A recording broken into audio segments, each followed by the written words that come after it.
টেলিফোনে সরাসরি যুক্ত হচ্ছেন সহকর্মী শেখ আহসানুল করিম।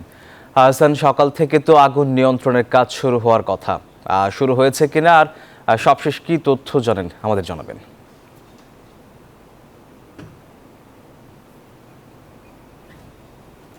আপনি যেমনটি বলছিলেন সোহাগ, আপনি যেমনটি বলছিলেন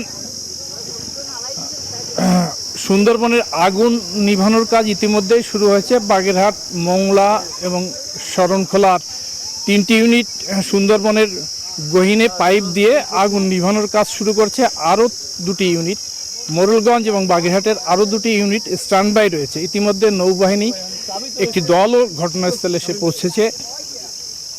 থেকে এখনও আগুন জ্বলছে। আগুন সুন্দরবনের যাতে ছড়িয়ে না পড়তে পারে সেই জন্য লাইন অফ ফায়ার, অর্থাৎ আগুন যাতে বিভিন্ন স্থানে ছড়িয়ে পড়তে না পারে সেই জন্য সুন্দরবনের লাইন অফ ফায়ার কেটে এটি পানি ভরে রাখা হচ্ছে যাতে গোটা সুন্দরবনে আগুনটি ছড়িয়ে পড়তে না পারে। একই সাথে সুন্দরবন বিভাগের বিভাগীয় বন কর্মকর্তা কাজী নুরুল কবির, ঊর্ধ্বতন বন কর্মকর্তা সহ স্থানীয় প্রশাসনের লোকজন আগুন নিয়ন্ত্রণে কাজ করছে। এই ছিল আমার কাছে সর্বশেষ। সোহাগ, ধন্যবাদ আপনাকে।